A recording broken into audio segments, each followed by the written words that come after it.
দর্শক, ইসলামাবাদে যুক্তরাষ্ট্র ও ইরানের শান্তি আলোচনার বিষয়ে জানতে এই মুহূর্তে আমাদের সাথে ৭১ নিউজ সেন্টার থেকে যুক্ত হচ্ছেন সহকর্মী সুফিয়ান ফারাবী। আরও জানাতে যুক্ত হচ্ছেন পাকিস্তান থেকে ডক্টর মাজিদ এহসান, তিনি ইসলামাবাদ পলিসি রিসার্চ ইনস্টিটিউটের প্রেসিডেন্ট। আমরা সরাসরি দুজনের সাথে যুক্ত হব। ফারাবী, একটু জানতে চাই, যতদূর জানা গেছে এরই মধ্যে যেই বৈঠকের জন্য আসলে বিশ্ব তাকিয়ে রয়েছে, সেই বৈঠকটি ইতিমধ্যে শুরু হয়ে গেছে। সব বিষয়ে আপনি একটু আলাদাভাবে, যেহেতু বৈঠক হয়েছে পাকিস্তানের প্রধানমন্ত্রীর সাথে, সব বিষয়ে একটু বিস্তারিত আমাদেরকে জানাবেন। ন্যান্সি, এই মুহূর্তে সবচেয়ে বড় যদি খবরটা হয় তাহলে এটাই যে এই মুহূর্তে যুক্তরাষ্ট্র এবং ইরানের মধ্যে বৈঠকটি শুরু হয়েছে। আজকে সকাল থেকে আমরা যেটি দেখছিলাম, যে আমরা আসলে ধারণা করছিলাম যে বৈঠকটি হয়তো আজকে হবে না। আমাদেরকে বলা হয়েছিল, যেটি আমরা বলেছি এর আগে, যে ডিনার, উভয় পক্ষের জন্য ডিনার আয়োজন করেছে পাকিস্তান সরকার।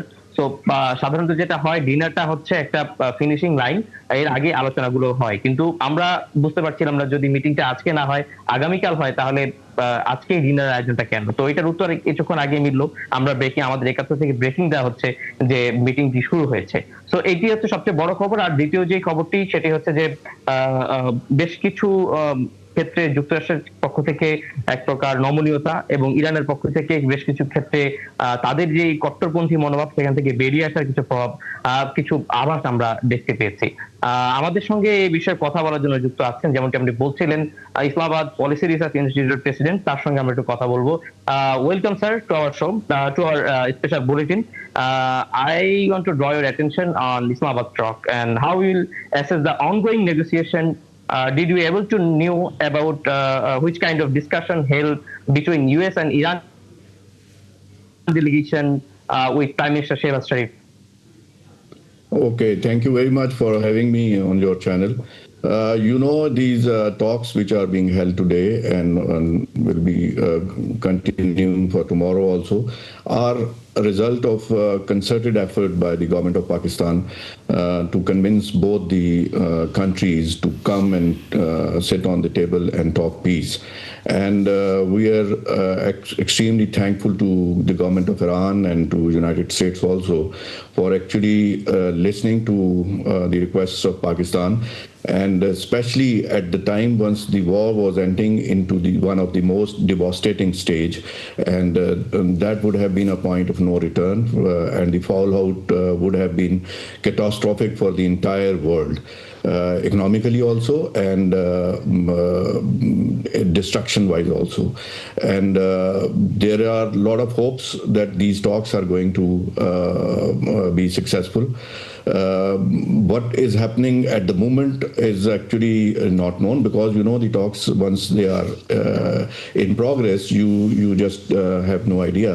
But most likely both the sides will start from the maximalist positions, and they will definitely have a hardline stance, and then definitely the commonalities will be brought down, and agreeable points will be there.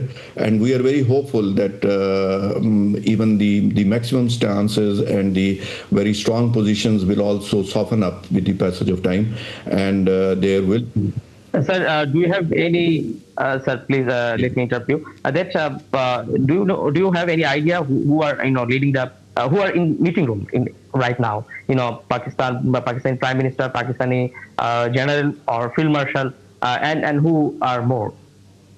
Definitely, the government of Pakistan will be represented by the Deputy Prime Minister and the Foreign Minister and his team. And rest of the both delegations, you already know, one is headed by the US Vice President and the other one is headed by the Speaker of Iranian Assembly and his Foreign Minister. So definitely these are the three factions talking to each other, and hopefully there are three distinct possibilities. One is that these ceasefire holds and these talks produce a real framework. Both sides make genuine concessions about each other, and Pakistan definitely is working on this option. And in this, it is possible, if both sides, they have come here really to resolve and settle the issues, and to see a permanence in the ceasefire. The second option. Sir, please continue, sir. The second option could be, no war, no peace type of a negative peace prevailing. Ceasefire holds, the Strait of Hormuz opens up, but with a partial agreement and with some conditions put in by Iran. And then that will actually be a very uncomfortable environment, especially for the Gulf states. And third, which we are actually avoiding it, and all three sides won't like it, would be a collapse of these negotiations. So, Okay, sir. Let me start another question with your last word that you used, collapse of negotiation. As Pakistan has a treaty or a defense agreement with KSA, Kingdom of Saudi Arabia, if the negotiation fail, negotiation process don't work as we are expecting.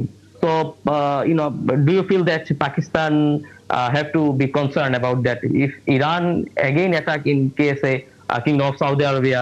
So as per agreement, Pakistan have to defend KSA. So how you are observing that particular issue?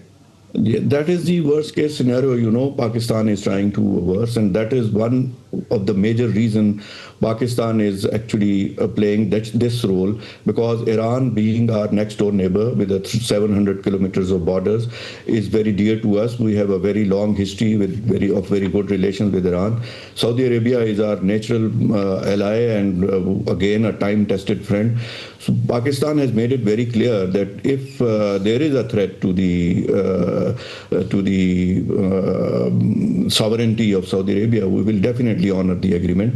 But we are very hopeful that that stage will never come. So Pakistan now are in tension, or in between tension and hope. Who is not in tension during this war? This actually war is bringing a global response. There are repercussions of this war all over the world, and especially the stage at which this war has been brought to a ceasefire with the concerted effort of the government of Pakistan and our field marshal. That was almost, it was nearing a point of no return. If the petrochemical industries and the refineries were under attack by Iran, that would have actually delayed, even if there was a ceasefire after that, the supply of petroleum would have delayed for minimum 1 year, and that would have actually been very catastrophic for the world economy. Thank you, sir. Thank you for joining with us. Nancy, আমার মনে হয় যে আমরা বাংলায় আসলে আমাদের দর্শকদের উদ্দেশ্যে উনি যা বললেন তার সারসংক্ষেপটা আমরা একটু তুলে ধরতে পারি। উনি যেমনটি বলছিলেন যে যেখানে একটি নো রিটার্ন পয়েন্টে চলে গিয়েছিল এই যুদ্ধটি যুক্তরাষ্ট্র এবং যুক্তরাষ্ট্র এবং ইরানের মধ্যে, সেই জায়গা থেকে পাকিস্তানকে এক প্রকার বাধ্য হয়ে এগিয়ে আসতে হয়েছে, এবং পাকিস্তান যেহেতু সৌদি আরবের সঙ্গে তার একটি ট্রিটি রয়েছে, এগ্রিমেন্ট রয়েছে, ডিফেন্স এগ্রিমেন্ট রয়েছে, অর্থাৎ পাকিস্তানের ভূখণ্ডে যদি কেউ আঘাত করে তাহলে সেটি সৌদি আরবের ভূখণ্ডে আঘাত হিসেবে গণ্য করা হবে। অন্যদিকে সৌদি আরবের ভূখণ্ডে যদি কেউ আঘাত করে তাহলে সেটি পাকিস্তানের উপর আঘাত হিসেবে গণ্য করা হবে। সেই জায়গা থেকে আসলে পাকিস্তানের এই জন্য এই আয়োজনটা করা এবং দুই পক্ষের মধ্যে সমাধান নিয়ে আসা, এটা পাকিস্তানের জন্য মানে অত্যাবশ্যক ছিল, এবং পাকিস্তান সেই কাজটি করেছে। এবং তিনি আরো যে কথাটি বলেন, এটা যদি আরেকটু প্রলং হতো, এটা যদি আরেকটু বেড়ে যেত সময়টা যুদ্ধের, তাহলে হয়তো যেভাবে যুক্তরাষ্ট্রের পক্ষ থেকে বলা হয়েছিল যে আজকে রাতে একটি স্তব্ধতাকে ধসে দেওয়া হবে, এরকম একটি কথা বলা হয়েছিল। তো ওই জায়গাটা থেকে পাকিস্তান আসলে এই সুযোগটা, এই দায়িত্বটা তাদের পালন করেছে যে তাদের নিজেদের স্বাধীনতা, সার্বভৌমত্ব এবং নিজেদের অখণ্ডতা রক্ষায় আসলে তারা এগিয়ে এসেছে এবং উভয় পক্ষকে মিটিং টেবিলে বসানো পর্যন্ত সক্ষম হয়েছে। এই জন্য তারা আসলে বলছে যে তারা আসলে হ্যাপি। সো ন্যান্সি, আমরা আমাদের কনভারসেশনের এই ছিল আমাদের মূল অর্থ। Thank you so much doctor Majid Ehsan, এবং ধন্যবাদ সুফিয়ান আপনাকেও। দর্শক, সুফিয়ান আমাদেরকে জানাচ্ছিলেন ইসলামাবাদে যুক্তরাষ্ট্র ও ইরানের যে শান্তি আলোচনা নিয়ে বৈঠকটি চলছে, এর মধ্যেই শুরু হয়েছে সেই বৈঠকের বিস্তারিত তিনি যেমন জানাচ্ছিলেন, এবং একই সাথে পাকিস্তান থেকে ডক্টর মাজিদ এহসান আমাদের সাথে যুক্ত ছিলেন। তিনি ইসলামাবাদ পলিসি রিসার্চ ইনস্টিটিউটের প্রেসিডেন্ট। জ্বালানি ভোগান্তি কমাতে মোটরসাইকেলে ফুয়েল পাসের পরীক্ষামূলক কার্যক্রম চালু করল সরকার, যদিও নিবন্ধন জটিলতায় অনেকেই নিতে পারছেন না এই সুবিধা। ফলে ঘন্টার পর ঘন্টা লাইনে দাঁড়িয়ে ভোগান্তি পোহাতে হচ্ছে গ্রাহকদের। এদিকে সরবরাহ সংকটে ভোগান্তি বাড়ছে সিএনজি চালিত যানবাহনেও। আরও জানাচ্ছেন রাকিব হোসেন। রাজধানীর আসাদ গেটের সোনার বাংলা ফিলিং স্টেশন, যেখানে কিউআর কোড ভিত্তিক ফুয়েল পাসের পরীক্ষামূলক কার্যক্রম চালাচ্ছে জ্বালানি বিভাগ। নিবন্ধিত মোটরসাইকেলে দেয়া হচ্ছে সর্বোচ্চ 1000 টাকার অকটেন। তবে নিবন্ধন জটিলতায় অনেকেই নিতে পারছেন না এই সুবিধা। ক্যাটাগরি রাখছে হ ল, কিন্তু এখানে তো মোটরসাইকেলের 3টা ক্যাটাগরি হয়, এ হ ল, এ ক্যাটাগরি রাখে না, এই জন্য আমি অ্যাপসাইড ঢুকতে পারতেছি না। লাইনে দ্বারা মনে হচ্ছে আজকে যারা ফুয়েল পাস নিবন্ধন করছে তারা অনেক আগেই পাচ্ছে, আর আমাদের 3 ঘন্টা ধরে সিরিয়াল দাঁড়ায় আছে। কিউআর কোড সিস্টেম হয়েছে, সিস্টেমটা সুন্দর, কম সময়ে তেল পাওয়া যাচ্ছে, ডাবল নজলে তেল দিচ্ছে, আপনার লাইন অনেক কম। ফুয়েল পাস প্রক্রিয়ার বাইরের চিত্র পুরনো। ঘন্টার পর ঘন্টা লাইনে দাঁড়িয়েও চাহিদা মতো মিলছে না তেল। এতে বাড়ছে ভোগান্তি, তৈরি হচ্ছে বিশৃঙ্খলা। এই যে সকাল 6টায় আসছি, এখন পর্যন্ত তেল পাই নাই। ইভেন আমি এর কয়েকদিন আগে হচ্ছে গিয়ে দুপুর 2টায় দাঁড়ায় রাত 2টায় তেল পাইছি, তাও আমার তেল দিছে 10টা। তো আমি সারা 12 ঘন্টায় আমি তেল পুরছি 5টা। সিরিয়াল যে কোথায় আছে এটা আমি খুঁজে পাই নাই। খুঁজে না পাওয়ার কারণে এই পাম্পের তেল নাই। ইনাদের কাছে এসে জিজ্ঞেস করা হয়েছে, ইনি বলছে যে তেল আসবে 12টা 1টার পরে। এই জন্য এই জায়গা ফার্স্ট সিরিয়াল পাইছি, এই জন্য ফার্স্ট সিরিয়াল দিছি। খেজুর বাগানের মোড় বন্ধ গেছে, এটা ঘুরিয়া বিদায় সরি নিয়ে তারপরে এখানে আসবে। হ্যাঁ, তাও তেল নেই, সবে অপেক্ষা আছি আমরা। এরা বলছে যে দিবে, এই আশায় বসে আছে, যখন দেয় তখন নিব। পাম্প মালিকদের অভিযোগ, ডিপো থেকে রেশনিং পদ্ধতিতে সরবরাহের কারণে চাহিদা মতো তেল দেয়া যাচ্ছে না। পরিস্থিতি সামাল দিতে জ্বালানির মজুদ বাড়ানোর পরামর্শ বিশেষজ্ঞদের। পামলার দোষটা, পামলার তেল না আসতে কোথা থেকে দেবে? দিব যদি তাদেরকে তেল না দেয়, তারা কোথা থেকে দেবে? সব পাম্পে এই বরাদ্দটা বাড়াতে হবে, তখন এই মানুষের যে একটা ক্লাউড তৈরি হয়, এই জায়গাগুলো কিন্তু কমে যাবে। অকটেন পেট্রোলের stockpile, strategic stockpile যেটা বলে, সেটা করা দরকার। এবং এটা একটু বেশি দাম দিয়ে যদি এখন কিনতে হয় তাও কেনা দরকার, কারণ যেই অসুবিধা আমরা ফেস করছি পেট্রোল পাম্পে, এবং ভবিষ্যতের জন্য পেট্রোল পাম্পে কিভাবে এটা সুষ্ঠুভাবে বন্টন করা যায় সেটা চিন্তা করা উচিত। কারণ এদিকে সরবরাহ সংকটে ভোগান্তি বাড়ছে এলপি গ্যাস ও সিএনজি চালিত যানবাহনেও। রাকিব হোসেন, ৭১, ঢাকা। বাংলাদেশের বিনিয়োগের সম্ভাবনা জানতে মেঘনা গ্রুপ অব ইন্ডাস্ট্রিজ এমজিআই এর ইকোনমিক জোন পরিদর্শন করেছেন আসিয়ানভুক্ত 6 দেশের কূটনীতিকরা। শনিবার এমজিআই এর নারায়ণগঞ্জ ও কুমিল্লার 2টি ইকোনমিক জোন পরিদর্শন করেন তারা। এ সময় এমজিআই এর চেয়ারম্যান মোস্তফা কামাল জানান, বিদেশিদের ফ্যাক্টরি স্থাপনের জন্য অবকাঠামো প্রস্তুত রাখা হয়েছে। আরও জানাচ্ছেন মোহন ইসলাম। নারায়ণগঞ্জের সোনারগাঁওয়ে মেঘনা গ্রুপ অব ইন্ডাস্ট্রিজ এমজিআই এর ইন্ডাস্ট্রিয়াল ইকোনমিক জোন। শনিবার বাণিজ্য অঞ্চলটি পরিদর্শন করেন আসিয়ানভুক্ত 6 দেশের কূটনীতিকরা। ব্রুনাই দারুসালামের হাইকমিশনার হাজি হারিস বিন ওসমান, মালয়েশিয়ার হাইকমিশনার মোহাম্মদ সোহাদা ওসমান, মিয়ানমারের রাষ্ট্রদূত ইউ কিয়াং সুয়েমো, ফিলিপাইনের রাষ্ট্রদূত নিনা ক্যাংলেট, সিঙ্গাপুরের charge d' affaires Michelle Lee ও থাইল্যান্ডের minister counsellor deputy chief of mission সুপোয়াদি ওয়াংসে ওয়াজদি পরিদর্শন করেন ইকোনমিক জোন। বিদেশি বিনিয়োগকারীদের জন্য এমজিআই এর ব্যবস্থাপনা দেখে সন্তোষ জানান তারা। এই অভিজ্ঞতা তুলে ধরবেন নিজ দেশের বিনিয়োগকারীদের কাছে। আসিয়ান দেশগুলো সবসময় খুঁজতে থাকে কিভাবে বাংলাদেশের আপনাদের মতো কোম্পানিগুলোর সাথে আমাদের অর্থনৈতিক সম্পৃক্ততা আরও গভীর করতে পারি। এশিয়ার অর্থনীতির উন্নয়ন মেঘনা গ্রুপ ভাবছে। আমি তার সফলতা কামনা করি। ভবিষ্যতে এমজিআইয়ের সাথে আমাদের দেশের বিনিয়োগকারীদের একসঙ্গে কাজ হতে পারে। পরে এমজিআই চেয়ারম্যান মোস্তফা কামাল বলেন, বিনিয়োগকারীদের জন্য ইকোনমিক জোনের অবকাঠামো প্রস্তুত আছে। আমাদের কুমিল্লায় আরেকটা জোন আছে, সেখানে 700 থেকে 800 মিলিয়ন ডলার বিনিয়োগ করেছি। এই বছরের শেষে সম্পন্ন হবে।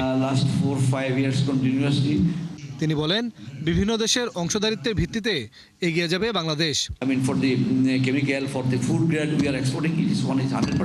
আমরা কেমিক্যাল 100% রপ্তানি করে থাকি। খাদ্যপণ্যগুলো ইউরোপ, ভারতে আর মধ্যপ্রাচ্যে। পরে এমজিআই এর কুমিল্লার ইন্ডাস্ট্রিয়াল ইকোনমিক জোন পরিদর্শনে যান কূটনীতিকরা। মোহন ইসলাম, ৭১, নারায়ণগঞ্জ। হযরত শাহজালাল আন্তর্জাতিক বিমানবন্দরে হ্যাঙ্গার শুল্ক ও জেট ফুয়েলের দাম কমানোর দাবি জানিয়েছে aviation operators association of Bangladesh AOAB। একই সাথে সিভিল এভিয়েশন অধ্যাদেশেরও সংশোধন চেয়েছে সংগঠনটি। শনিবার রাজধানীতে বেসরকারি এভিয়েশন সংশ্লিষ্টদের সংগঠন AOAB-র 13তম বার্ষিক সভায় এসব দাবি জানানো হয়। এ সময় সংগঠনটির সভাপতি অঞ্জন চৌধুরী বলেন, দেশের এভিয়েশন খাত কঠিন সময় পার করছে। সংকট সমাধানে সবাইকে ঐক্যবদ্ধ হয়ে কাজ করতে হবে। অনুষ্ঠানে মেঘনা এভিয়েশনের পরিচালক তানভীর মোস্তফা সহ অন্যান্য এভিয়েশন এবং এয়ারলাইন্সের ঊর্ধ্বতন কর্মকর্তারা উপস্থিত ছিলেন। এ সময় AOAB মহাসচিব মোস্তাফিজুর রহমান জানান, দেশে বর্তমানে 18টি এভিয়েশন প্রতিষ্ঠান আছে। এই খাতকে টিকিয়ে রাখতে বেসামরিক বিমান চলাচল ও পর্যটন মন্ত্রণালয়, অর্থ মন্ত্রণালয় ও সিভিল এভিয়েশন সহ সব কর্তৃপক্ষকে এগিয়ে আসতে হবে। এয়ারপোর্টের চার্জেস, পার্টিকুলারলি হ্যাঙ্গারের যে অতি উচ্চ ভাড়ার হার, সেটা নিয়ে আমরা কথা বলেছি। জেট ফুয়েল হলো আমাদের পুরো অপারেশনের 50%-এর খরচ, অপারেশনাল খরচ। তো তার মানে যদি আমার 182% বেড়ে যায়, সেই অনুপাতে কিন্তু 100%-এর মতো আমাদের অপারেশনাল খরচ বেড়ে যায়, যেটা আমাদের কোম্পানিগুলোর উপর প্রচণ্ড চাপ সৃষ্টি করে। সিভিল এভিয়েশন অ্যাক্টের যে একটা অধ্যাদেশ করেছিল বিগত সরকারের সময়, সেইটাকে পরিমার্জিত করে আমাদের যে মানে অ্যাভিয়েশন ফ্রেন্ডলি করে তাড়াতাড়ি সেটাকে আইন হিসাবে রূপান্তর করার জন্য যে পদক্ষেপগুলো নেওয়া প্রয়োজন, সেগুলোর ব্যাপারে আমরা কথা বলেছি। জনগণের স্বার্থ আবারও পায়ের তলায় পিষ্ট হচ্ছে বলে অভিযোগ করেছেন বিরোধী দলীয় নেতা ডক্টর শফিকুর রহমান। এই প্রশ্নে সরকারকে কোনো ছাড় দেয়া হবে না বলেও জানান তিনি। আর এনসিপির আহ্বায়ক নাহিদ ইসলাম অভিযোগ করেন, ক্ষমতার স্বার্থে গণবিরোধী রূপ ধারণ করেছে সরকার। রাজধানীর সোহরাওয়ার্দী উদ্যানে শ্রমিক কল্যাণ ফেডারেশনের ত্রিবার্ষিক সম্মেলনে এসব কথা বলেন তারা। আরও জানাচ্ছেন শাহেদুজ্জামান সাকিব। বাংলাদেশ শ্রমিক কল্যাণ ফেডারেশনের ত্রিবার্ষিক সম্মেলন ঘিরে রাজধানীর সোহরাওয়ার্দী উদ্যানে এই জমায়েত। যোগ দেন সারা দেশ থেকে আসা সংগঠক ও সমর্থকরা। অনুষ্ঠানে আমন্ত্রিত বিভিন্ন রাজনৈতিক দলের নেতারাও অংশ নেন। সম্মেলনে আগামী 3 বছরের জন্য সংগঠনটির নতুন কমিটি নির্বাচন করা হয়। সভাপতি হিসেবে সাবেক সাধারণ সম্পাদক আতিকুর রহমান ও সাধারণ সম্পাদক হিসেবে লস্কর মোহাম্মদ তসলিম নির্বাচিত হন। এতে যোগ দিয়ে এনসিপির আহ্বায়ক নাহিদ ইসলাম বলেন, ক্ষমতার স্বার্থে গণবিরোধী রূপ ধারণ করেছে সরকার। ছাত্র গণঅভ্যুত্থানের যখন সূচনা হয়, বাংলাদেশের গার্মেন্টস, বাংলাদেশের পরিবহন সেক্টর, বাংলাদেশের সকল শ্রমিক সেক্টরের শ্রমিকরা রাজপথে এসে ছাত্র শ্রমিক জনতার গণঅভ্যুত্থানকে সফল করেছিল 2024 সালে। জামায়াতের সেক্রেটারি মিয়া গোলাম পরোয়ার বলেন, এদেশে ক্ষমতার পরিবর্তন হলেও শ্রমিকদের ভাগ্যের উন্নয়ন হয়নি। শ্রমিক আন্দোলনকে, ট্রেড ইউনিয়নকে ক্ষমতায় যাবার সিঁড়ি বানিয়ে কেউ প্রধানমন্ত্রী হয়েছে, কেউ মন্ত্রী হয়েছে, শ্রমিকদের ভাগ্যের বদল হয়নি। শ্রমিকদের চাওয়া পাওয়া সামান্য হলেও কোনো সরকার তা পূরণ করতে পারেনি মন্তব্য করে জামায়াতের আমির ডাক্তার শফিকুর রহমান বলেন, শ্রমিকের ছেলেও যেন মালিক হতে পারে সেই সংস্কৃতি তৈরি করতে হবে। এই শ্রমিক সমাজের প্রত্যাশা, দাবি, চাহিদা রাষ্ট্রের কাছে খুবই মামুলি, কিন্তু দুঃখের বিষয় এই সামান্যটুকু চাহিদাও তাদের এখন পর্যন্ত কোনো রাষ্ট্র ব্যবস্থা, কোনো সরকারই পরিপূরণ করতে পারেনি। জনগণের অধিকার পায়ের তলায় পিষ্ট হচ্ছে অভিযোগ করে তিনি বলেন, জনগণের স্বার্থের প্রশ্নে সরকারকে চুল পরিমাণ ছাড় দেবে না বিরোধী দল। আমাদের অধিকার, জনগণের অধিকার আবার পায়ের তলায় পিষ্ট করার পায় তারা শুরু হয়েছে। জনগণকে সাথে নিয়ে জনগণের মুক্তির আন্দোলন আমরা গড়ে তুলব। এই আন্দোলনে জনগণের অধিকারের ব্যাপারে আমরা সরকার কিংবা যে কোনো কর্তৃপক্ষকে ইনশাআল্লাহ চুল পরিমাণ ছাড় দেব না। এর আগে রাজধানীর কৃষিবিদ ইনস্টিটিউটে বাংলাদেশের কৃষিতে বিশ্ব জ্বালানি সংকটের প্রভাব উত্তরণের উপায় শীর্ষক সেমিনারে বিরোধী দলীয় নেতা বলেন, দেশে রাজনৈতিক সিন্ডিকেটের কারণে তেলের সংকট বাড়ছে। যতগুলা বড় সিন্ডিকেশন দেশে হয় আমাদের দেশে, সবগুলার পিছনে রুলিং পার্টি যারা, তাদের হাত থাকে। শাহেদুজ্জামান সাকিব, ৭১, ঢাকা। সরকারি নির্দেশে সারা দেশের চাঁদাবাজদের তালিকা তৈরির কাজ শুরু করেছে র্যাব। দল মতের ঊর্ধ্বে থেকে র্যাবের 15টি ব্যাটালিয়ন এই তালিকা তৈরি করে শিগগিরই তাদের গ্রেফতারে মাঠে নামবে। শনিবার কারওয়ান বাজারে সংবাদ সম্মেলনে এক প্রশ্নের জবাবে র্যাবের গণমাধ্যম শাখার পরিচালক ইন্তেখাব চৌধুরী এই তথ্য জানান।